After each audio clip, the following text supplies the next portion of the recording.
പ്രിയപ്പെട്ടവരെ, തെയ്യോസ് എന്ന ഈ വിശുദ്ധവാര ധ്യാനത്തിലേക്ക് നിങ്ങളെല്ലാവരെയും ഹൃദയപൂർവ്വം സ്വാഗതം ചെയ്യുന്നു. ഈ ധ്യാനത്തിൻ്റെ ആദ്യ ദിനമായി ഇന്നലെ നമ്മൾ ധ്യാനിച്ചത് ഓശാന ഞായറാഴ്ചയുടെ വിചിന്തനമാണ്. അതിൻ്റെ തുടർച്ചയാണ് ഇന്ന് നമ്മൾ ധ്യാനിക്കുമ്പോൾ നമ്മുടെയൊക്കെയും ജീവിതത്തിൽ വലിയ മാറ്റങ്ങൾ സംഭവിക്കേണ്ടതുണ്ട്. അതായത് വിശുദ്ധ അമ്മ ത്രേസ്യ പുണ്യവതി പറയും, ഓരോ ധ്യാനത്തിലും യഥാർത്ഥത്തിൽ സംഭവിക്കുന്നത് 3 തലങ്ങൾ സംഭവിക്കുന്നുണ്ട്. അതായത് ഈ 3 തലങ്ങൾ എന്ന് പറയുന്ന, ഒന്നാമത്തെ അറിവിൻ്റെ തലം എന്ന് പറഞ്ഞാൽ ഇൻഫോർമേറ്റീവ് ലെവൽ. ധ്യാനഗുരു കുറേ കാര്യങ്ങൾ പറയും, അത് കേൾക്കുമ്പോൾ നമ്മൾ കേൾക്കാത്ത കാര്യങ്ങളൊക്കെ കേട്ടിട്ടുണ്ടെങ്കിൽ ഒരു അറിവിൻ്റെ തലം, അല്ലെ കേട്ട കാര്യങ്ങൾ വീണ്ടും കേൾക്കുമ്പോൾ അത് ഓർമ്മിച്ചെടുക്കാൻ പറ്റുന്നു, അത് ഒരു അറിവിൻ്റെ തലം. മറ്റൊന്ന് മെഡിറ്റേറ്റീവ് ലെവൽ. കേട്ടതിനെക്കുറിച്ച് നമ്മൾ വ്യക്തിപരമായി ചിന്തിക്കുന്നു, ധ്യാനിക്കുന്നു. നിങ്ങളിൽ പലരും ഇതിൻ്റെ ആശയങ്ങൾ കുറിച്ചെടുത്ത് പിന്നീട് അതിനെക്കുറിച്ച് വിചിന്തനം നടത്താൻ പരിശ്രമിക്കുന്നു. തീർച്ചയായും അതൊക്കെയും മെഡിറ്റേറ്റീവ് ലെവലാണ്.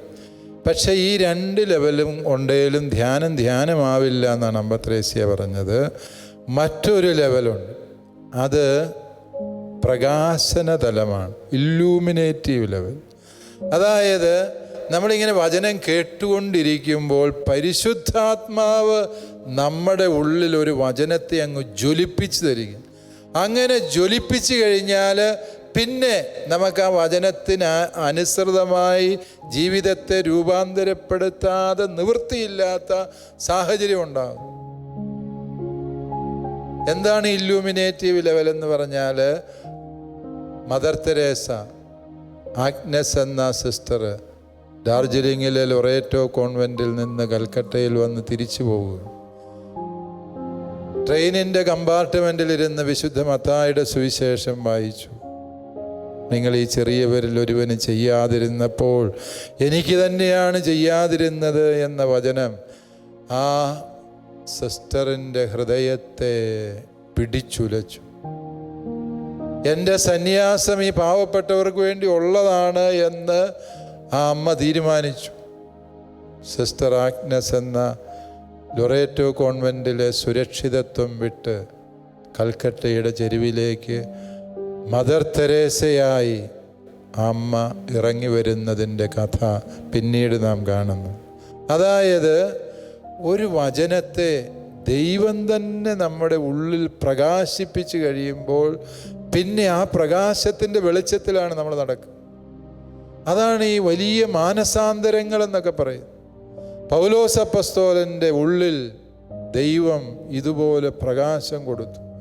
അവൻ ഗമാലിയേലിൻ്റെ പാദാന്തികത്തിലിരുന്ന് നിയമം പഠിച്ചവനാ.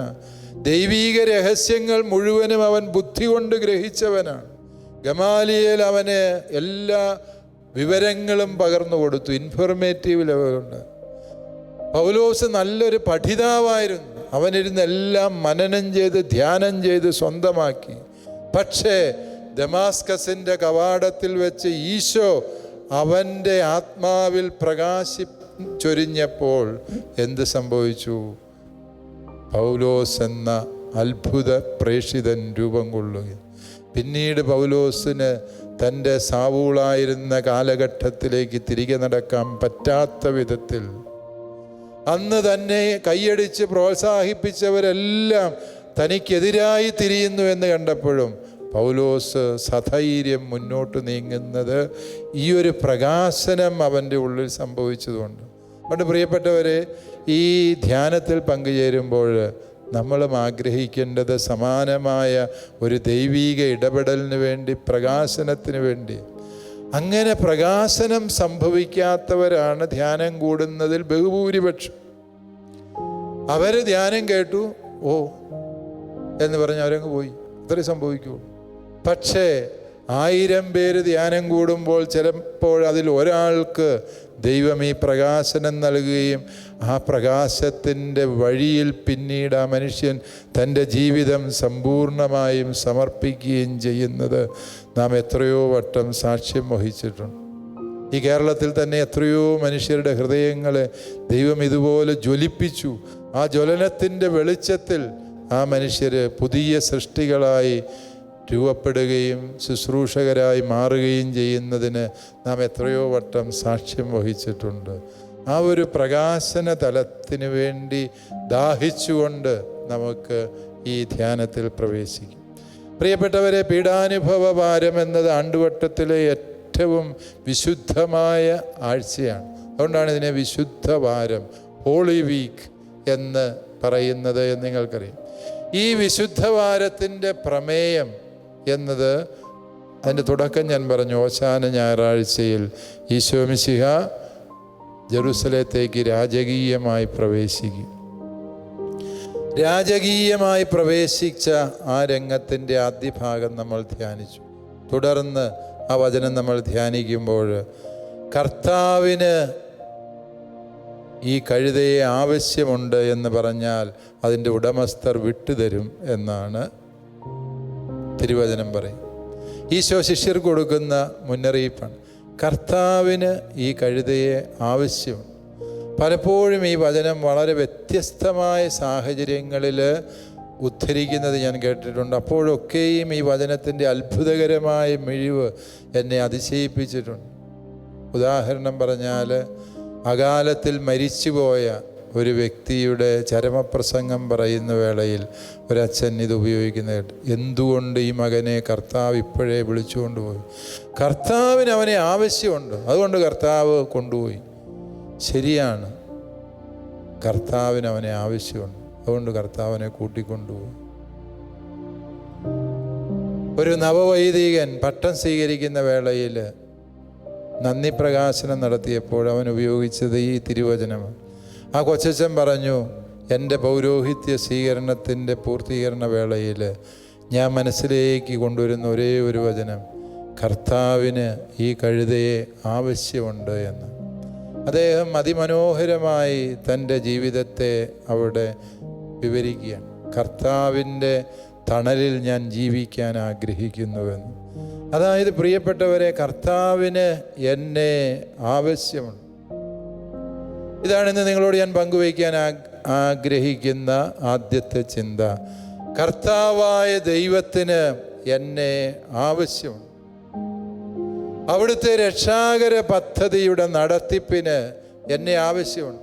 എൻ്റെ കഴിവുകൾ എത്ര പരിമിതമായിക്കോട്ടെ, എൻ്റെ സിദ്ധിവിശേഷങ്ങൾ തുലോം നിസാരമായിക്കോട്ടെ, എൻ്റെ ദൈവത്തിന് എന്നെ എൻ്റെ പൂർണ്ണതയിൽ ആവശ്യമുണ്ട് എന്ന്. എൻ്റെ പ്രസംഗിക്കാനുള്ള കഴിവിനെ അല്ല ദൈവത്തിന് ആവശ്യമുള്ളത്, എൻ്റെ പാട്ടുപാടാനുള്ള കഴിവിനെ അല്ല ദൈവത്തിന് ആവശ്യമുള്ളത്, ഞാനെന്ന വ്യക്തിയെ ദൈവത്തിന് ആവശ്യമുണ്ട്. യഹൂദ ആചാരപ്രകാരം നമ്മളിത് വായിക്കുമ്പോൾ അത്ഭുതപ്പെടും. വല്ലവൻ്റെ പറമ്പിൽ ചെന്നൊരു കഴുതി അഴിച്ചുകൊണ്ട് വരുമ്പോൾ കർത്താവിന് ആവശ്യമുണ്ട് എന്ന് പറഞ്ഞാൽ നമ്മളാരും വിട്ടുകൊടുക്കൂ?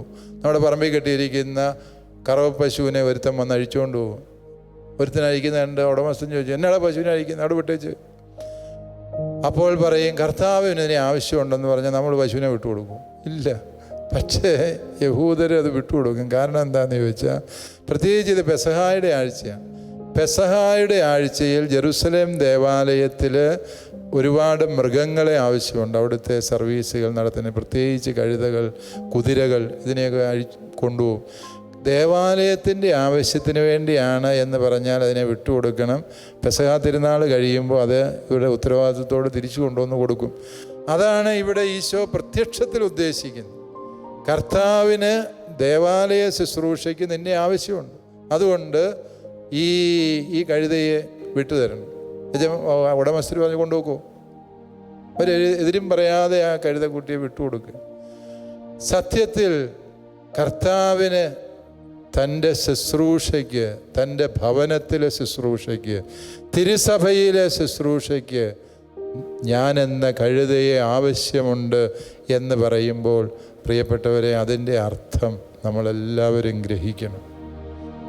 നമ്മുടെ അവസ്ഥ ഏതുമാകട്ടെ, നമുക്ക് വചനം പറയാൻ പോയിട്ട്, പ്രസംഗിക്കാൻ പോയിട്ട്, ഒരു മനുഷ്യൻ്റെ നേരെ നോക്കാൻ പോലും ധൈര്യമില്ലാത്ത വ്യക്തിയായിരിക്കാം. പക്ഷേ നിന്നെ കർത്താവിന് ആവശ്യമുണ്ട്. നീ എഴുന്നേക്കാൻ നിവൃത്തിയില്ലാതെ വർഷങ്ങളായി കട്ടിലിൽ തളർന്നു കിടക്കുന്ന ഒരു വ്യക്തിയാകാം. മകനെ, മകളെ, നിന്നെ കർത്താവിന് ആവശ്യമുണ്ട്. ഇങ്ങനെ തളർന്നു കിടന്ന എത്രയോ മനുഷ്യരെ ഉപയോഗിച്ചുകൊണ്ട് ദൈവം അത്ഭുതങ്ങൾ പ്രവർത്തിച്ചിട്ടുണ്ട് എന്നുള്ളത് നിങ്ങൾ തിരിച്ചറിയുക. നമ്മുടെ കഴിവല്ല ദൈവം ചോദിക്കുന്നത്, നമ്മുടെ സാമർഥ്യങ്ങളും ബുദ്ധികൂർമ്മതയും തന്ത്രജ്ഞതയും ഒന്നുമല്ല ദൈവത്തിന് ആവശ്യം. ദൈവത്തിന് ഞാൻ എന്ന വ്യക്തിയെ ഞാനായിരിക്കുന്ന അവസ്ഥയിൽ എൻ്റെ എല്ലാ കുറവുകളോടും കൂടെ ദൈവത്തിന് ആവശ്യമുണ്ട് എന്ന തിരിച്ചറിവ് പ്രിയപ്പെട്ടവരെ നമ്മൾക്ക് ഹൃദയത്തിൽ സൂക്ഷിക്കാം. എൻ്റെ ദൈവത്തിന് എന്നെ ആവശ്യമുണ്ട്. തൻ്റെ രക്ഷാകര പദ്ധതി പൂർത്തിയാക്കാൻ ദൈവത്തിന് എന്നെ ആവശ്യമുണ്ട്. ദൈവത്തിന് ആവശ്യം ഞാനെന്ന ഈ കഴുതയാണ്. കഴുതയെക്കുറിച്ച് ആളുകൾ പറയുന്ന കഴുതയ്ക്ക് വലിയ ബുദ്ധിയില്ല എന്നാണ്. കഴുതയുടെ ബുദ്ധിശക്തി അളക്കാനുള്ള അളവ് പോലും നമ്മുടെ ഇല്ലാത്തത് കൊണ്ട് കഴുത വളരെ ശാന്തശീലനായൊരു ജീവിയാണ്. അതിൻ്റെ മുകളിൽ വെച്ചു കൊടുക്കുന്ന ഏതു ഭാരവും അത് ചുമന്നുകൊണ്ട് പോകുന്നു. യജമാനൻ കയറി മുകളിലിരുന്നാൽ അതും ചുമക്കും. അപ്രകാരം ഒന്നിനോടും പരാതിയില്ലാതെ, പരിഭവമില്ലാതെ, സ്വന്തമായ ഇഷ്ടങ്ങളോ താല്പര്യങ്ങളോ ഇല്ലാതെ അവയൊക്കെയും യജമാനന് വേണ്ടി ത്യജിച്ചവൻ്റെ പേരാണ് കഴുത എന്ന് നമുക്കറിയാം. എങ്കിൽ കർത്താവിൻ്റെ കഴുതകളാകുന്നവരെ കൊണ്ട് കർത്താവിന് വലിയ കാര്യങ്ങൾ ചെയ്യാൻ സാധിക്കും എന്നുള്ള സത്യം മനസ്സിലാക്കാം. സാവൂൾ എന്ന വലിയ പണ്ഡിതൻ, യഹൂദ പണ്ഡിതൻ, ഗമാലിയേലിൻ്റെ അടുക്കൽ പോയി യഹൂദ നിയമത്തിൽ വലിയ ബിരുദം നേടിയവനാണ് സാവൂൾ. ഇന്നത്തെ ഭാഷയെ പറഞ്ഞാൽ ഓക്സ്ഫോർഡിൽ പോയി ഡബിൾ ഡോക്ടറേറ്റ് എടുത്തു വന്നവൻ എന്ന് പറയാൻ മാത്രം മഹത്വം സാവൂളിനുണ്ട്. ആ സാവൂളിനെ കൊണ്ട് ദൈവത്തിന് ആവശ്യമില്ല. ദമാസ്കസിൻ്റെ കവാടത്തിൽ കണ്ണു കാണാത്തവനായി മറ്റൊരാളുടെ കൈപിടിച്ച് ഋജുവീഥിയിലെത്തുന്ന സാവൂളിനെ ദൈവത്തിന് ആവശ്യമുണ്ട്. അനനിയാസിൻ്റെ മുമ്പിൽ മുട്ടേ നിൽക്കുമ്പോൾ ഒഴുകുന്ന കണ്ണുനീരിനൊപ്പം ചെതുമ്പല് പോലെ തൻ്റെ അഹന്തയും തെറ്റായ വീക്ഷണവും ഒഴുകിപ്പോയ പുതിയ കാഴ്ചപ്പാടുകളുള്ള ശരിയായ വഴിയിലെത്തിയ ഋജുവീഥിയിലാണ് അനനിയാസ് ജീവിക്കുന്നത് എന്ന് തിരുവചനം പറയുന്നു. ഋജുവീഥി നേർവഴി, നേർവഴിയിലെത്തിയ സാവൂളിനെ ദൈവത്തിന് ആവശ്യമാണ്. പ്രിയപ്പെട്ടവരെ, ഇപ്രകാരം ദൈവത്തിന് ആവശ്യമുള്ളത് ആര് എന്ന് ചോദിച്ചാൽ, ദൈവം തൻ്റെ രക്ഷാകര പദ്ധതി പൂർത്തിയാക്കുന്നത് ഏറ്റവും നിസ്സാരരായ വ്യക്തികളിലൂടെയാണ്. ആടിനെ മേയിച്ച് നടക്കുന്ന അബ്രാഹത്തെ വിളിച്ച് ദൈവം പറഞ്ഞു, നിന്നെ ഞാൻ അനേകം ജനതകളുടെ പിതാവാക്കും. സ്വന്തമായൊരു കുഞ്ഞിന് ജന്മം കൊടുക്കാൻ കഴിവില്ലാത്ത ദമ്പതികളെ ഉപയോഗിച്ചുകൊണ്ട് ദൈവം രക്ഷാകര പദ്ധതി ഉദ്ഘാടനം ചെയ്യുകയാണ് എന്ന സത്യം നമുക്ക് ഓർക്കാം. നസ്രത്തിലെ കേവലം ഒരു ബാലികയെ വിളിച്ച് ദൈവത്തിൻ്റെ അമ്മയാകാൻ നിയോഗം നൽകി അവരോധിക്കുന്ന ദൈവത്തെ നമുക്ക് തിരിച്ചറിയാം. പരിശുദ്ധ അമ്മ പറഞ്ഞു, ഇതാ ഞാൻ കർത്താവിൻ്റെ ദാസി, നിന്റെ വചനം പോലെ സംഭവിക്കട്ടെ. ഈ കഴുതയുടെ മനസ്സാണ്. ദൈവമായ കർത്താവിൻ്റെ അടിയാട്ടിയാണ് ഞാൻ. പഴയ മലയാളം അങ്ങനെയാണ്. ഇതാ ഞാൻ തമ്പുരാനെ നിൻ്റെ അടിയാട്ടി, നിൻ്റെ ഇഷ്ടമെന്തോ അത് നടന്നോട്ടെ എന്നാണ് പണ്ടത്തെ പ്രാർത്ഥനയിൽ അത് ചൊല്ലിക്കൊണ്ടിരുന്നത്. കർത്താവിൻ്റെ അടിയാട്ടിയാണ്.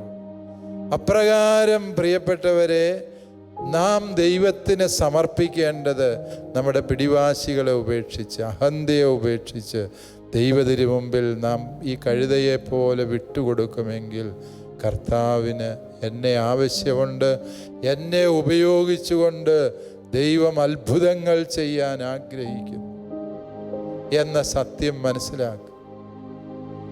ഈ യാഥാർത്ഥ്യം, ഈ കഴുതപ്പുറത്തേറി കർത്താവ് കടന്നു ചെല്ലുമ്പോൾ ദാവീദിൻ്റെ പുത്രൻ ഹോശാന എന്ന് പറഞ്ഞ് ജനം അലമുറയിട്ട് ആർത്തു വിളിക്കുകയാണ്.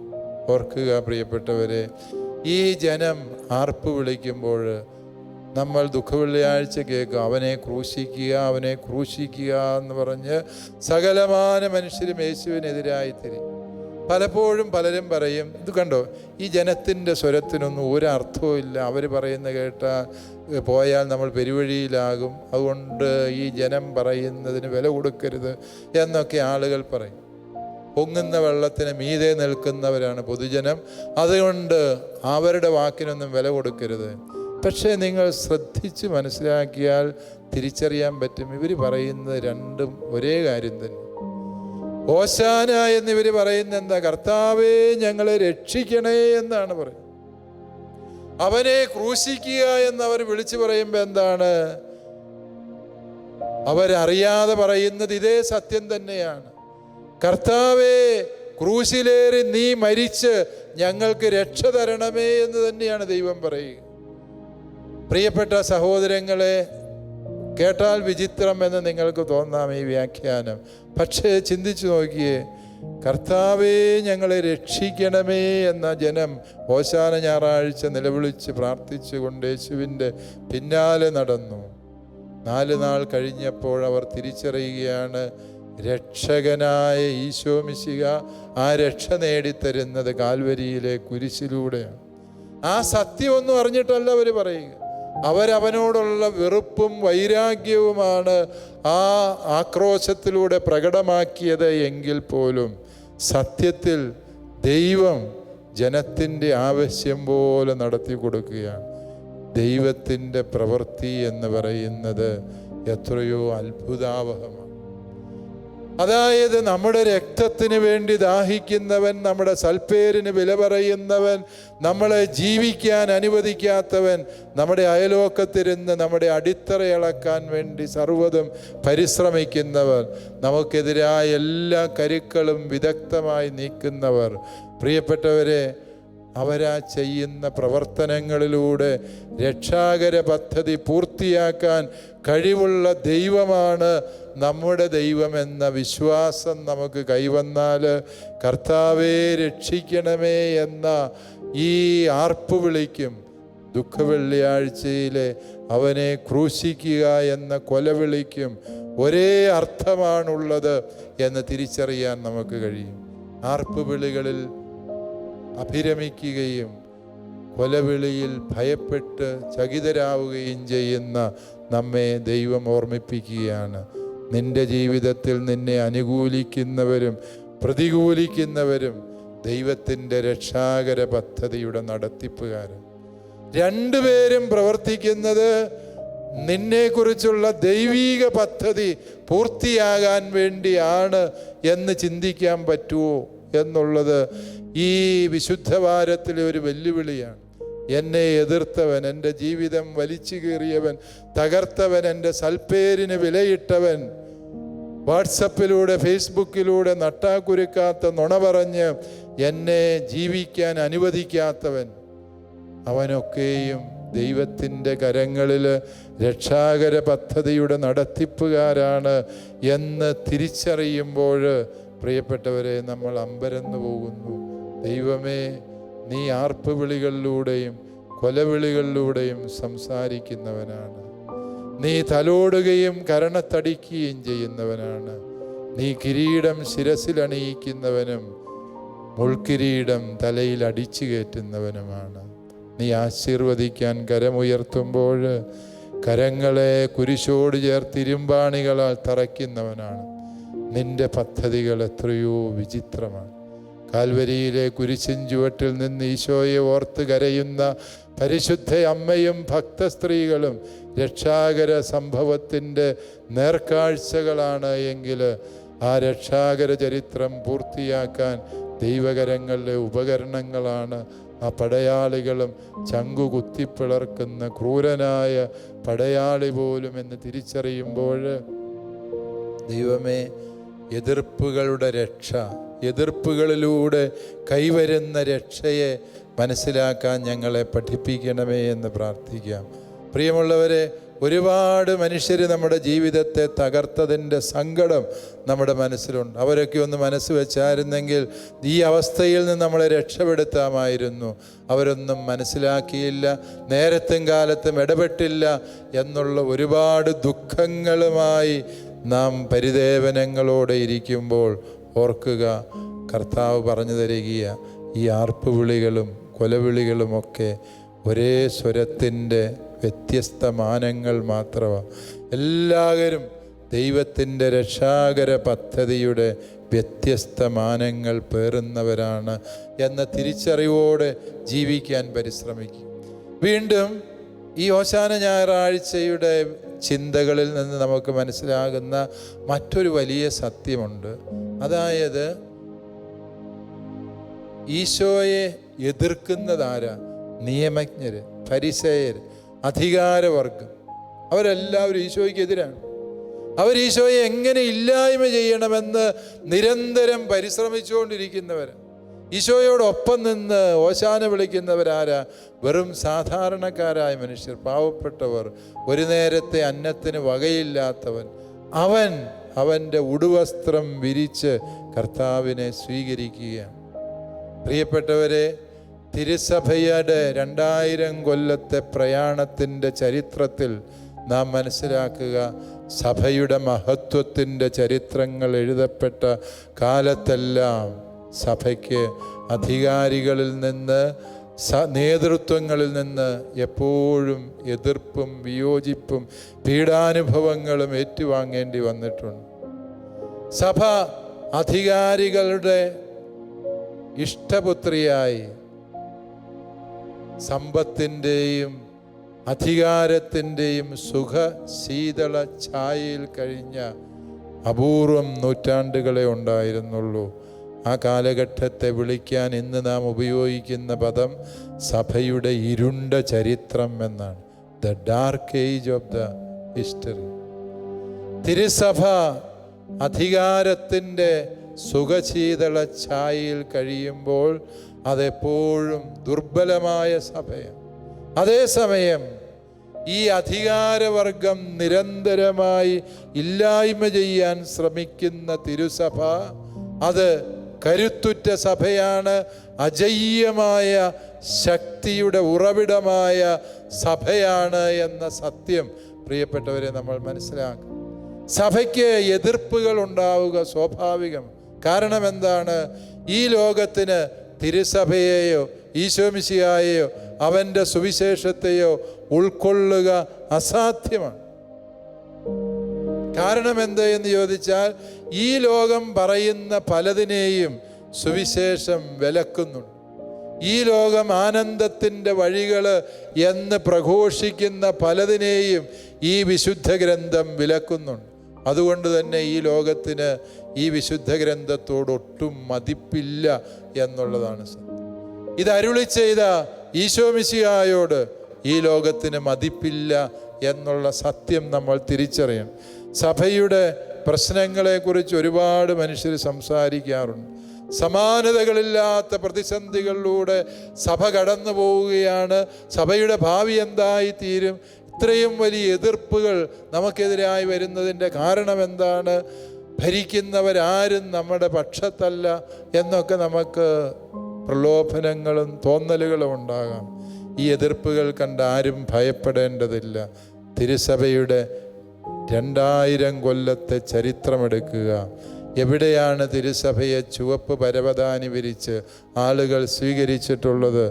എവിടെയാണ് സുവിശേഷം ഇരുകൈയും നീട്ടി വാരിപ്പുണരപ്പെട്ടിട്ടുള്ളത് എന്നോർക്കുക.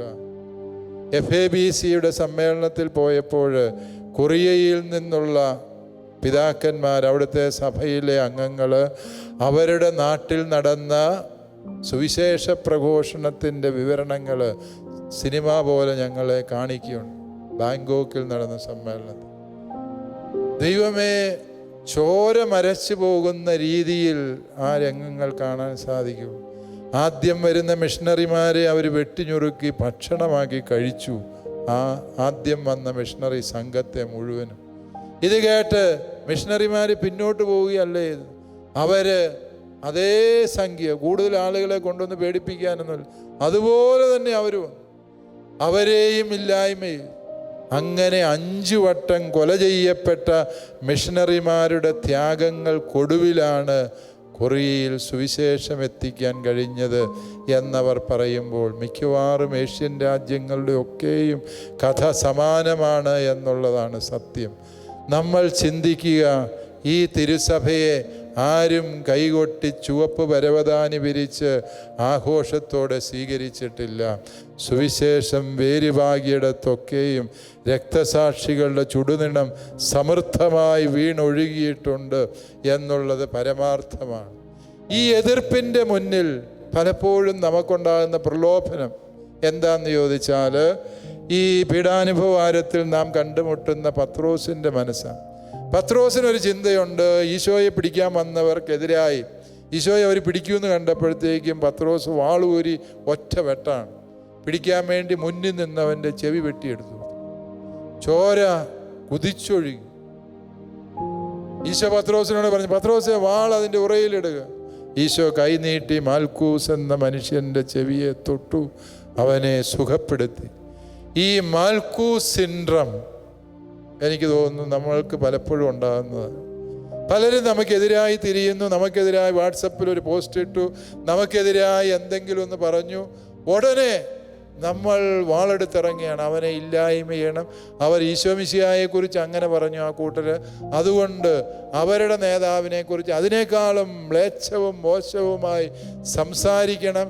ഇല്ല എങ്കിൽ നമ്മൾ സഭയിലെ അംഗങ്ങളാണ്, ആണുങ്ങളാന്ന് പറഞ്ഞിരിക്കുന്നതിൽ എന്താണ് അർത്ഥം എന്നൊക്കെ ചോദിച്ച് ഈ പത്രോസിനെ പോലെ എതിർപ്പിൻ്റെ എല്ലാ സ്വരങ്ങളെയും വാളൂരി ചെവിയാണ് ചെവി, അതെങ്കിലും വെട്ടിയിടണം എന്ന് വാശി പിടിക്കുന്നൊരു വികാരം ഇന്ന് സഭയിൽ ശക്തി പ്രാപിക്കുന്നുണ്ട് എന്നുള്ളത് നാം തിരിച്ചറിയുന്നു.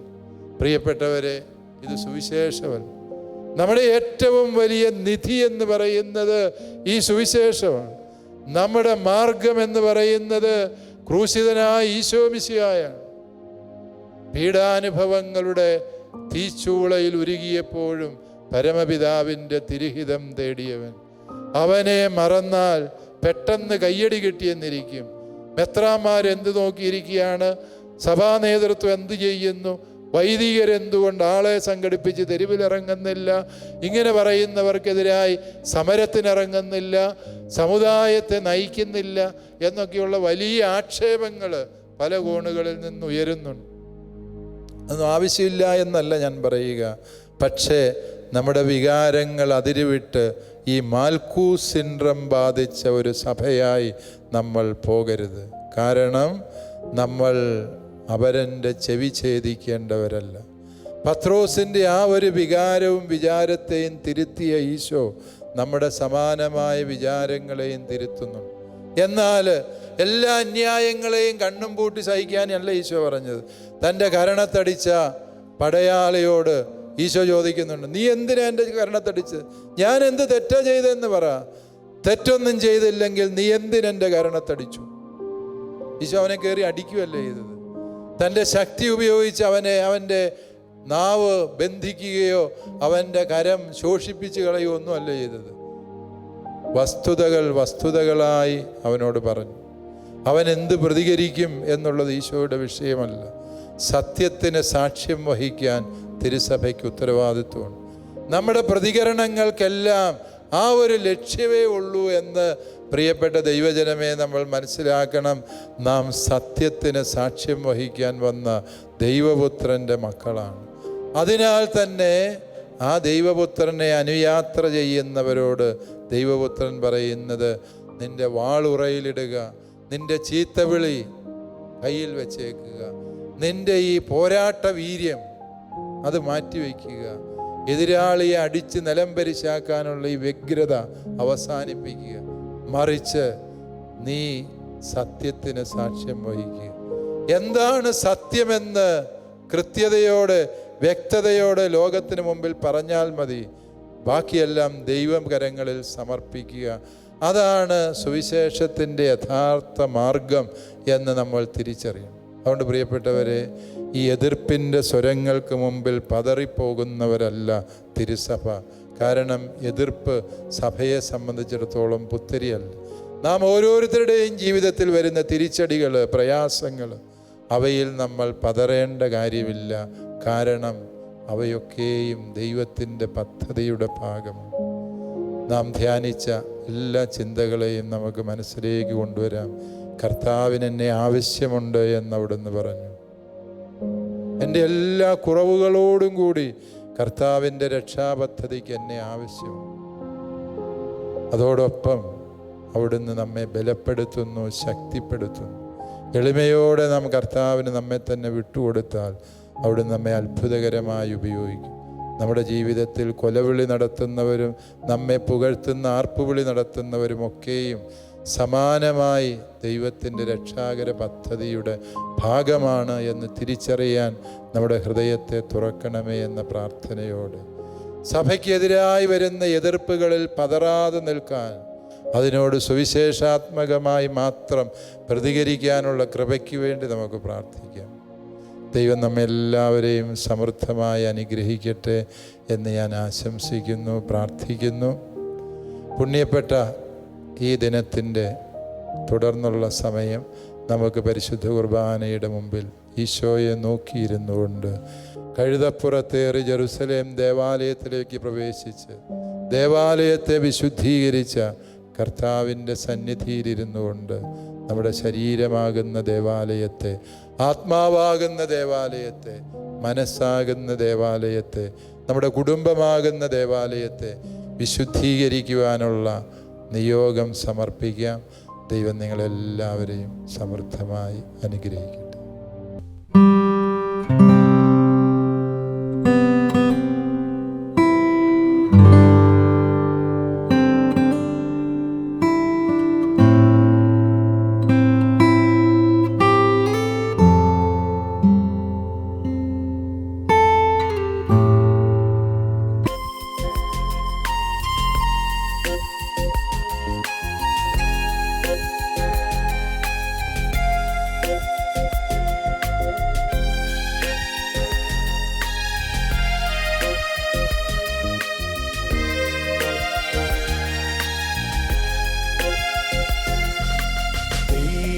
പുത്രാംഗിക്കാരാധന, യേശുനാഥാംഗിക്കാരാധന. ദൈവപുത്രാംഗിക്കാരാധന, യേശുനാഥാംഗിക്കാരാധന. തിരുസന്നിധിയിൽ ഇന്നു വന്നിടുവാൻ കൃപ നൽകിയതാം അങ്ങേക്കാരാധന. തിരുസന്നിധിയിൽ ഇന്നു വന്നിടുവാൻ കൃപ നൽകിയതാം അങ്ങേക്കാരാധന. ഹോസാന ഹല്ലേലൂയ, ഹോസാന ഹല്ലേലൂയ, ഹോസാന ഹല്ലേലൂയ, ഹോസാന ഹല്ലേലൂയ.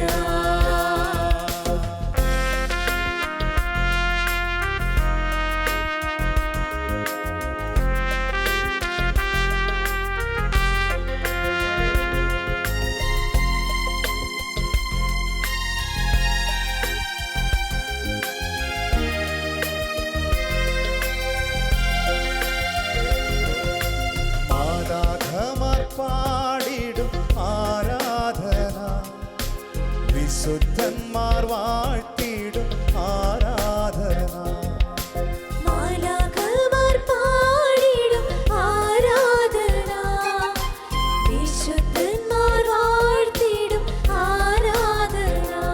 എൻ്റെ മാർഗമവൻ, എൻ്റെ സത്യമവൻ, എൻ്റെ എല്ലാമവൻ, അവൻ ആരാധന. എന്റെ മാർഗ്ഗമവൻ, എന്റെ സത്യമവൻ, എന്റെ എല്ലാമവൻ, അവൻ ആരാധന. ഹോസാന ഹല്ലേലൂയ, ഹോസാന ഹല്ലേലൂയ,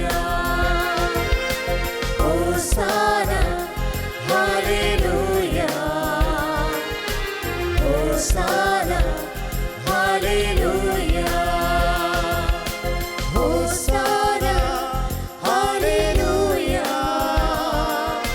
ഹോസാന ഹല്ലേലൂയ, ഹോസാന ഹല്ലേലൂയ.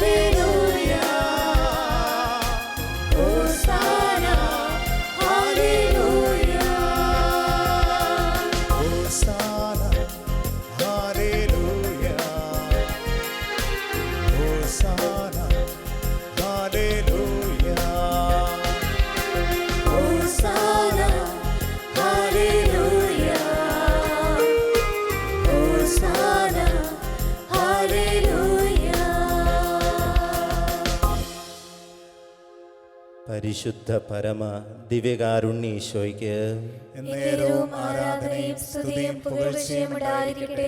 നിത്യസ്തുതിയോഗ്യമായ പരിശുദ്ധ പരമ ദിവ്യകാരുണ്യീശോയ്ക്ക് എന്നേരവും ആരാധനയും സ്തുതിയും പുകഴ്ചയും ഉണ്ടായിരിക്കട്ടെ. ഞങ്ങളോട് കൂടെ ആയിരുന്നുകൊണ്ട് ഞങ്ങളെ ഈ നിമിഷം അനുഗ്രഹിച്ചു കൊണ്ടിരിക്കുന്ന പരിശുദ്ധ പരമ ദിവ്യകാരുണ്യീശോയ്ക്ക് എന്നേരവും ആരാധനയും സ്തുതിയും പുകഴ്ചയും ഉണ്ടായിരിക്കട്ടെ. സകല മാലാഖാവൃന്ദങ്ങളും സകല വിശുദ്ധരും പരിശുദ്ധനെന്ന് പാടി സ്തുതിക്കുന്ന ഈ മഹനീയമായിട്ടുള്ള നിമിഷത്തിൽ ദിവ്യകാരുണ്യനാഥൻ്റെ തിരുസന്നിധിയിൽ നമ്മൾ അവിടുത്തെ ആരാധിക്കാനായിട്ട് ഒന്ന് ചേർന്നിരിക്കുകയാണല്ലോ. സങ്കീർത്തനം 117 ഒന്നാം തിരുവചനത്തിൽ നാം ഇപ്രകാരം വായിക്കും: ജനങ്ങളെ കർത്താവിനെ സ്തുതിക്കുവിൻ, ജനപദങ്ങളെ അവിടുത്തെ വാഴ്ത്തുവിൻ. നമ്മോടുള്ള അവിടുത്തെ കാരുണ്യം ശക്തമാണ്.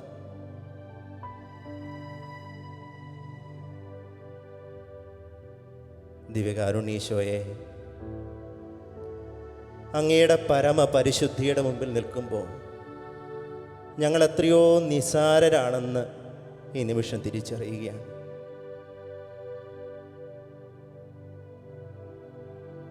ഈശോയെ, പാപികളും ബലഹീനരുമായ ഞങ്ങൾ അങ്ങയുടെ തിരുസന്നിധിയിലായിരിക്കുന്നു.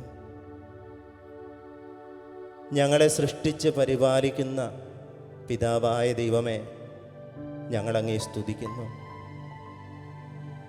ഞങ്ങൾക്ക് വേണ്ടി കുരിശിൽ മരിച്ച് ജീവനും രക്തവും നൽകി ഞങ്ങളെ ഓരോ നിമിഷവും രക്ഷിക്കുന്ന പുത്രൻ തമ്പുരാനെ ഞങ്ങളങ്ങേ ആരാധിക്കുന്നു.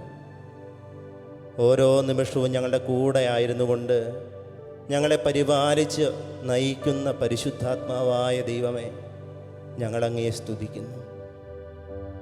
ത്രിയേക ദൈവമേ, ഞങ്ങളങ്ങേ ആരാധിക്കുകയും സ്തുതിക്കുകയും അങ്ങേക്ക് നന്ദി പറയുകയും ചെയ്യുന്നു. പ്രിയമുള്ളവരെ, നിമിഷം ദൈവം നമുക്ക് നൽകിയിരിക്കുന്ന എല്ലാ നന്മകളെയും നമുക്ക് നന്ദിയോടെ ഓർക്കാം. പിതാവും പുത്രനും പരിശുദ്ധാത്മാവുമായ ത്രിയേക ദൈവം നമ്മുടെയൊക്കെ ജീവിതത്തിൽ അളവറ്റ വിധത്തിൽ അനുഗ്രഹങ്ങൾ എത്രയോ വർഷിച്ചിരിക്കുന്നു. ഓരോ നിമിഷവും നമ്മളെ കാത്തു പരിപാലിക്കുന്നു. അവിടുത്തെ ആ വലിയ സ്നേഹത്തെ ഓർത്ത് കൃതജ്ഞതയോടെ ദൈവസന്നിധി നമുക്കായിരിക്കാം. സങ്കീർത്തകൻ നമ്മളെ ഓർമ്മപ്പെടുത്തുന്നുണ്ട്: കർത്താവിന് നന്ദി പറയുവിൻ, അവിടുത്തെ കാരുണ്യം ശാശ്വതമാണെന്ന്. നമുക്ക് ദൈവസന്നിധിയിൽ നല്ല തമ്പുരാന് നന്ദിയും കൃതജ്ഞതയും ആരാധനയും സമർപ്പിച്ചുകൊണ്ട് മാലാഖാവൃന്ദങ്ങളോടൊപ്പം ആയിരിക്കാം. ഈ ആരാധനയുടെ നിമിഷങ്ങളിൽ എത്രയോ അളവറ്റ വിധത്തിൽ ദൈവം നമ്മളെ ഈ നിമിഷം അനുഗ്രഹിക്കുന്നുണ്ട്. നമുക്ക് അവിടുത്തെ സ്നേഹം ആവോളം അനുഭവിച്ചറിയാനായിട്ട് ആത്മാർത്ഥതയോടെ ആഗ്രഹിക്കാം, പരിശ്രമിക്കാം. നല്ല തമ്പുരാനെ, നിൻ്റെ സ്നേഹം നുകരാനായിട്ട് നിൻ്റെ തിരുസന്നിധിയിൽ ചാരത്തിരുന്നു കൊണ്ട് നിൻ്റെ കാരുണ്യവും നിൻ്റെ അനുഗ്രഹവും സ്വന്തമാക്കാനായിട്ട് ഞങ്ങളെ ഓരോരുത്തരെയും അനുഗ്രഹിക്കണമേ എന്ന് ആത്മാർത്ഥതയോടെ പ്രാർത്ഥിച്ചുകൊണ്ട് നമ്മുടെ മുമ്പിൽ എഴുന്നള്ളിരിക്കുന്ന സർവശക്തനായ ഏറ്റവും കാരുണ്യവാനായിട്ടുള്ള ദിവ്യ കാരുണ്യമായിട്ടുള്ള നല്ല തമ്പുരാനെ നമുക്ക് ഇരു കരങ്ങൾ ഉയർത്തി സ്തുതിച്ചൊന്ന് ആരാധിക്കാം. യേശുവേ നന്ദി, യേശുവേ സ്തുതി, യേശുവേ ആരാധന. Hallelujah, hallelujah, hallelujah, hallelujah, hallelujah. യേശുവേ ആരാധന, ഹല്ലേലൂയ, ആരാധന, ആരാധന, ആരാധന, ആരാധന. Hallelujah, hallelujah, hallelujah, hallelujah, hallelujah, hallelujah, hallelujah, hallelujah. അങ്ങയുടെ പരിശുദ്ധാത്മാവിനെ ഞങ്ങളെ ഓരോരുത്തരെ ശക്തിപ്പെടുത്തണമേ. നിമിഷം ഈ ആരാധനയുടെ നിമിഷം അങ്ങയുടെ അനുഗ്രഹങ്ങളെ ഞങ്ങളെ വർഷിക്കണമേ. എല്ലാ തിന്മകളുടെ ബന്ധനങ്ങളിൽ നിന്നും, എല്ലാ ആത്മീയമായ തകർച്ചകളിൽ നിന്നും, തളർച്ചകളിൽ നിന്നും ഞങ്ങളെ ഓരോ നിമിഷവും കാത്തു പരിപാലിക്കണമേ. യേശുവേ നന്ദി, യേശുവേ സ്തുതി, യേശുവേ ആരാധന, ആരാധന, ആരാധന, ആരാധന, ആരാധന, ആരാധന, ആരാധന, ആരാധന, ആരാധന, ആരാധന. Hallelujah, hallelujah, hallelujah, hallelujah, hallelujah. നമുക്ക് ത്രിയേക ദൈവത്തെ പാടി സ്തുതിക്കാം.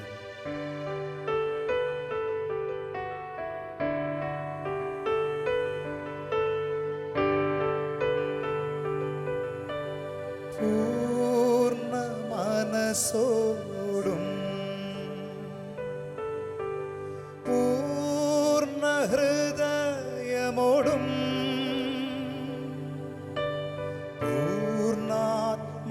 പൂർണ്ണാത്മാവോടും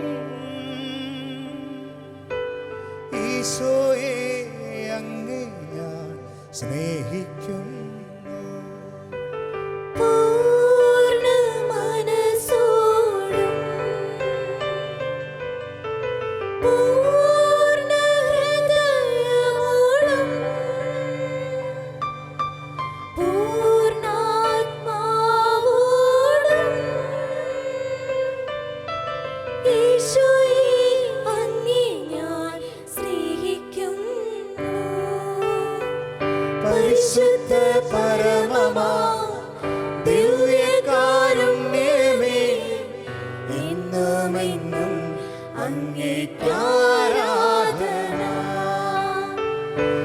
പരിശുദ്ധ പരമമാ ദിവ്യകാരുണ്യമേ, എന്നുമെന്നും അങ്ങേക്ക് ആരാധന. ഈ ലോകമോഹങ്ങളേക്കാൾ,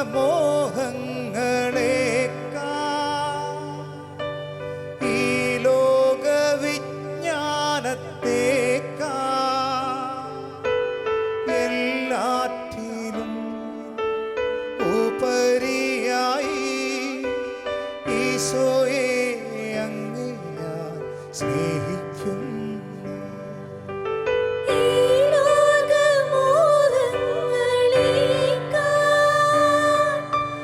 ഈ ലോകവിജ്ഞാനത്തേക്കാൾ എല്ലാറ്റിനും ഉപരിയായി ഈശോയെ അങ്ങേ ഞാൻ സ്നേഹിക്കുന്നു. പരിശുദ്ധ പരമമാ ദിവ്യകാരുണ്യമേ, എന്നുമെന്നും അങ്ങേക്ക് ആരാധന. പരിശുദ്ധ പരമമാ ദിവ്യകാരുണ്യമേ,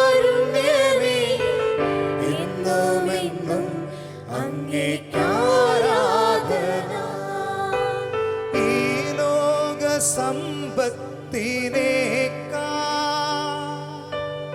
ഈ ലോകബന്ധങ്ങളേക്കാൾ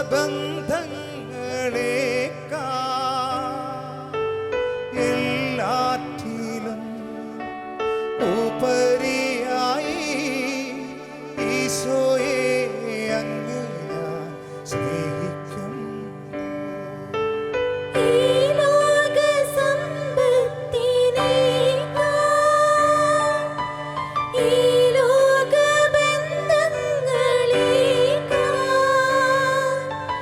എല്ലാറ്റിലും ഉപരിയായി ഈശോയെ അങ്ങേ ഞാൻ സ്നേഹിക്കുന്നു.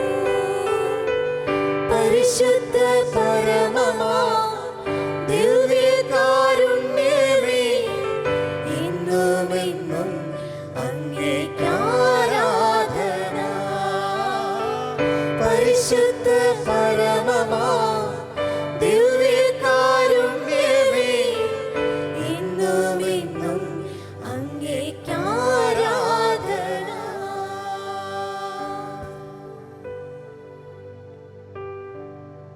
ഈശോ ഏറ്റവും സ്നേഹിക്കപ്പെടുന്നവരെ, ദിവികാരുണ്യനാഥൻ്റെ തിരുസന്നതിയിൽ നാം ഈ സമയമായിരിക്കുമ്പോൾ പ്രത്യേകമായിട്ടും തിരുവചനത്തിൽ അനുഗ്രഹങ്ങൾ സ്വന്തമാക്കിയ ഒത്തിരിയേറെ പേരുടെ ജീവിതങ്ങളെ നമ്മൾ ഈ ദിവസങ്ങളിലൊക്കെ ധ്യാനിക്കുകയായിരുന്നല്ലോ. സക്കേവൂസ് ഈശോയെ കാണാനായിട്ട് അതിയായി ആഗ്രഹിച്ചൊരു വ്യക്തിയായിരുന്നു. ആ ആഗ്രഹമാണ് സക്കേവൂസിൻ്റെ കുടുംബം രക്ഷ പ്രാപിക്കാനായിട്ട് വലിയ കാരണമായി തീർന്നത്. അന്ധനായ ബർത്തേമിയൂസ്, അവൻ ദൈവസന്നിധിയിൽ ദാവീദിൻ്റെ പുത്ര എന്നിൽ കനിയണമേ എന്ന് കേണപേക്ഷിച്ചവനായിരുന്നു. അവൻ്റെ ആ വിശ്വാസപൂർവമായ നിലവിളി അവൻ്റെ ജീവിതത്തിൻ്റെ കണ്ണുകൾ തുറക്കപ്പെടുന്ന അവസ്ഥയിലേക്ക് അവനെ നയിച്ചു. പാപിനിയായ സ്ത്രീ ഈശോയുടെ അരികിൽ തൻ്റെ കുറവുകളൊക്കെ ഏറ്റുപറഞ്ഞ് തൻ്റെ കണ്ണുനീര് കൊണ്ട് അവൻ്റെ പാദങ്ങൾ കഴുകിയപ്പോൾ അവൾ വിശുദ്ധിയുള്ളവളായിട്ട് മാറ്റപ്പെട്ടു. രക്തസ്രാവക്കാരി സ്ത്രീ ഈശോയെ അന്ന് തൊടാൻ ആഗ്രഹിച്ചപ്പോൾ അതിൽ നിന്നും ഈശോയുടെ ശക്തി അവളുടെ ജീവിതത്തിലേക്ക് വർഷിക്കപ്പെട്ട് സൗഖ്യമുള്ളവളായിത്തീർന്നു. ദൈവസന്നിധിയിൽ നമുക്കും ആഗ്രഹത്തോടെ ഈ ആരാധനയുടെ നിമിഷത്തിലായിരിക്കാം. നല്ല തമ്പുരാനെ, ഞങ്ങളെ അനുഗ്രഹിക്കണമേ എന്ന് ആഗ്രഹത്തോടെ ദിവ്യകാരുണ്യ സന്നിധിയിൽ നമുക്ക് എളിമയോടെ പ്രാർത്ഥിക്കാം. കാരണം പ്രാർത്ഥിക്കാനായിട്ട് നമുക്ക് ഈ സന്നിധി മാത്രമാണുള്ളത്. ദൈവമാണ് നമ്മുടെ സൗഖ്യദായകൻ, നമ്മളെ ശക്തിപ്പെടുത്തുന്നവൻ. ഇന്ന് വചനഭാഗത്തിലൂടെ നമ്മൾ പ്രത്യേകമായിട്ട് ധ്യാനിച്ചു. ദൈവത്തിന് നമ്മെക്കൊണ്ട് ആവശ്യമുണ്ട്. ഈശോ ജെറുസലേമിലേക്കുള്ള യാത്രയിൽ തിരഞ്ഞെടുത്ത കഴുതയെക്കുറിച്ച് നമ്മൾ ധ്യാന വിഷയമാക്കി. കഴുത അത് പണ്ടും ഇന്നുമൊക്കെ വിലകെട്ട ഒരു മൃഗമായിട്ട് ചിലപ്പോഴൊക്കെ നമ്മളൊക്കെ കരുതാറുണ്ട്. പ്രിയപ്പെട്ടവരെ, അതിന് ആകാര ഭംഗിയോ അതിൻ്റെ ജീവിതത്തിൽ വലിയ ആഡംബരങ്ങളോ ഒന്നുമില്ലാത്ത ഒരു മൃഗമാണ് കഴുതയെങ്കിലും ഈശോ തൻ്റെ ജെറുസലേം പ്രവേശനത്തിനായിട്ട് തിരഞ്ഞെടുത്തത് ഈ പാവം മൃഗത്തെയാണ് എന്നുള്ളത് നമ്മളേറെ ചിന്തിക്കേണ്ട ഒരു വിഷയമാണ്. നമ്മുടെ കഴിവുകളോ നമ്മുടെ മഹിമകളോ ഒന്നുമല്ല ദൈവത്തിന് ആവശ്യം. നമ്മളെത്രയേറെ കഴിവുകളുള്ളവരാണേലും നമ്മളെത്ര കഴിവ് കെട്ടവരാണേലും ദൈവസന്നിധിയിൽ നമുക്കെല്ലാവർക്കും വിലയുണ്ട് എന്ന് ദൈവം നമ്മളെ ഈ നിമിഷം ഓർമ്മപ്പെടുത്തുകയാണ്. നീ എത്ര ബലഹീനനാണേലും നിന്നെ എനിക്ക് ആവശ്യമുണ്ടെന്ന് തമ്പുരാൻ നമ്മളെ ഓർമ്മപ്പെടുത്തുകയാണ്. നീ എത്ര ബലമുള്ളവനാണേലും ദൈവം നിന്നെ ചിലപ്പോൾ എളിമപ്പെടുത്തി തനിക്ക് വേണ്ടി ഉപയോഗിക്കുമെന്ന് നമ്മളെ ദിവ്യകാരുണ്യനാഥൻ ഓർമ്മപ്പെടുത്തുകയാണ്. കുറവുകളുള്ളതിനെയൊക്കെ ദൈവം സ്നേഹിക്കുന്നത് തിരുവചനത്തിലൂടെ നമ്മൾ കണ്ടുമുട്ടുന്നുണ്ട്. വിക്കനായ മോശയും അശുദ്ധിയിൽ ജീവിച്ചിരുന്ന യേശയ്യായും ജെറമിയായും ഒക്കെ, ബാലനായിരുന്ന യേശയ്യായും അശുദ്ധമായ അധരങ്ങളുണ്ടായിരുന്ന ജെറമിയായെയും പാപിയെന്ന് ഏറ്റുപറഞ്ഞ പത്രോസിനെയും സാവൂളിനെയും ഒക്കെ മാനസാന്തരപ്പെടുത്തി ദൈവം തൻ്റെ അജപാലകരായിട്ട് അവരെയൊക്കെ അനുഗ്രഹം വർഷിക്കുന്ന ജീവിതങ്ങളായിട്ട് അവരെയൊക്കെ മാറ്റുന്നുണ്ട്. അതുകൊണ്ട് പ്രിയപ്പെട്ടവരെ, ഈ ദിവ്യകാരുണ്യ സന്നിധിയിൽ നമ്മെ ഓരോരുത്തരെയും പ്രത്യേകമായിട്ട് നമുക്ക് സമർപ്പിക്കാം. ദൈവത്തിന് നമ്മെക്കൊണ്ട് ആവശ്യമുണ്ട്. ഈശോ നമ്മളെല്ലാം വിലമതിക്കുന്നവനാണ്. ആ കഴുതയെക്കൊണ്ട് അവിടുത്തേക്ക് ആവശ്യമുണ്ട് എന്ന് നമ്മളെ ഓരോരുത്തരെയും നോക്കി ദിവ്യകാരുണ്യനാഥൻ ഈ സമയം, ഈ ആരാധനയുടെ നിമിഷം നമ്മളെ നോക്കി അരുളി ചെയ്യുന്നു. അതുകൊണ്ട് എത്ര ബലഹീനനാണേലും സ്വർഗത്തോളം ദൈവം നമുക്ക് വില നൽകുന്നുണ്ട് എന്നുള്ളത് ഏറെ നമ്മുടെ ജീവിതത്തിൽ ആശ്വസിക്കാനായിട്ട് നൽകുന്ന വലിയ തിരുവചനം. നമുക്ക് ഈ തിരുവചനത്തെ ധ്യാനിക്കാം.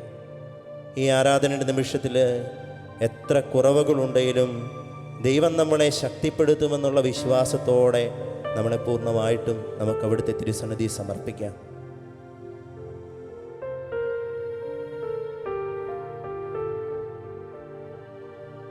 നീ ബലവാനാണെങ്കിലും നീ ബലഹീനനെങ്കിലും നീ ആരായിരുന്നാലും ദൈവം നിന്നെ സ്നേഹിക്കുന്നു. നീ ബലവാനാണെങ്കിലും നീ ബലഹീനനെങ്കിലും നീ ആരായിരുന്നാലും ദൈവം നിന്നെ സ്നേഹിക്കുന്നു. നീ പാപിയാണെങ്കിലും നീ രോഗിയാണെങ്കിലും നീ ആരായിരുന്നാലും ദൈവം നിന്നെ സ്നേഹിക്കുന്നു. ദിവ്യകാരുണ്യ അങ്ങയുടെ തിരുസന്നിധി ഞങ്ങളായിരിക്കുമ്പോൾ ഞങ്ങളുടെ ബലഹീനതകളെല്ലാം അങ്ങ് ശക്തിപ്പെടുത്തുമെന്ന് ഞങ്ങൾ പൂർണ്ണമായിട്ട് വിശ്വസിക്കുക. നല്ല ഈശോയെ, പലപ്പോഴും ഞങ്ങളുടെ ജീവിതത്തിൽ ഞങ്ങൾ അഹങ്കാരികളായിട്ട് ചിലപ്പോഴൊക്കെ മാറ്റപ്പെട്ടു പോയിട്ടുണ്ട്. ഞങ്ങളുടെ കഴിവുകളിലും ഞങ്ങളുടെ ജീവിതത്തിൻ്റെ എല്ലാ ആഡംബരങ്ങളിലുമൊക്കെ മുഴുകി ചിലപ്പോൾ അങ്ങയുടെ തിരുസന്നിധിയിൽ നിന്ന് ഞങ്ങൾ ചില നിമിഷം അകന്നു പോയിട്ടുണ്ട്. നല്ല ഈശോയെ, ഈ നിമിഷം ഞങ്ങളെ പൂർണ്ണമായിട്ട് അങ്ങയുടെ തിരുസന്നിധി സമർപ്പിച്ചുകൊണ്ട് ഞങ്ങൾ മാപ്പപേക്ഷിച്ച് പ്രാർത്ഥിക്കുകയാണ്. കരുണയായിരിക്കണമേ നല്ല തമ്പുരാനെ. ഞങ്ങളുടെ ജീവിതത്തിൽ വന്നുപോയ എല്ലാ കുറവുകളും അങ്ങയുടെ തിരുരക്തത്താൽ കഴുകി ഞങ്ങളെ വിശുദ്ധീകരിക്കണമേ എന്ന് ആത്മാർത്ഥതയോടെ നമുക്ക് ദൈവസന്നിധിയിൽ ആഗ്രഹിച്ചുകൊണ്ട് പാടി പ്രാർത്ഥിക്കാം.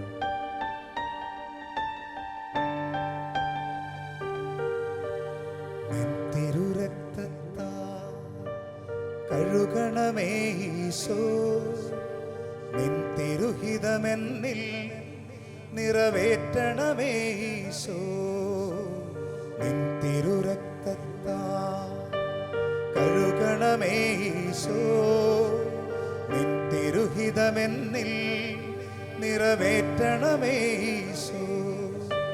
പാവനാത്മാവാ നിറയ്ക്കണമേ ഈശോ, പാപഭാരങ്ങൾ അകറ്റണമേ ഈശോ. പാവനാത്മാവാ നിറയ്ക്കണമേ ഈശോ, പാപഭാരങ്ങൾ അകറ്റണമേ ഈശോ. നിൻ തിരുരക്തത്താൽ കഴുകണമേ ഈശോ, നിൻ തിരുഹിതമെന്നിൽ നിറവേറ്റണമേ ഈശോ. നിൻ തിരുരക്തത്താൽ കഴുകണമേ ഈശോ, നിൻ തിരുഹിതമെന്നിൽ നിറവേറ്റണമേ ഈശോ.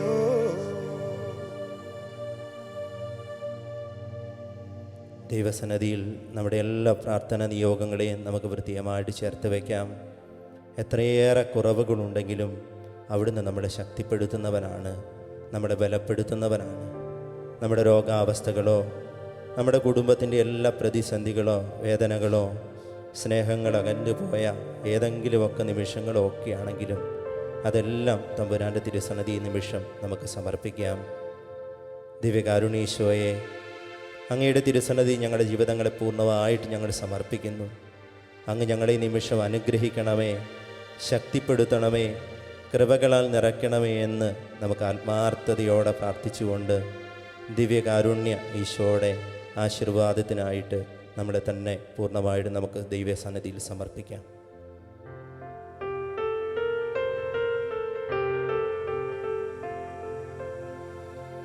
സ്വർഗത്തിൽ നിന്നാഗതമാ ജീവൻ നൽകുമൊരപ്പം നീ, മർത്യനു മുക്തി പകർന്നരുളും നിത്യമഹോന്നതമപ്പം നീ, നിത്യമഹോന്നതമപ്പം നീ. മാനവരേ മോദമോടെ നാദനെ വാഴ്ത്തി പാടിടുവിൻ. ദൈവത്തിൻ പരിപാവനമാം സന്നിധി ചേർന്നു വണങ്ങിടുവിൻ. സന്നിധി ചേർന്നു വണങ്ങിടുവിൻ. സ്വർഗത്തിൽ നിന്നാഗതമാം ജീവൻ നൽകുമൊരപ്പം നീ, മർത്യനു മുക്തി പകർന്നരുളും നിത്യമഹോന്നതമപ്പം നീ, നിത്യമഹോന്നതമപ്പം നീ. പരിശുദ്ധ ശരീരത്താലും വിലയേറിയ രക്തത്താലും പാപത്തിൻ കറകളിൽ നിന്നും മർത്യനു നീ മോചനമേകി. സകലേശാ ദിവ്യകടാക്ഷം തൂകണമേ വത്സലസുതരിൽ നിർമ്മലരായി ജീവിച്ചിടുവാൻ ചിന്തണമേ ദിവ്യവരങ്ങൾ.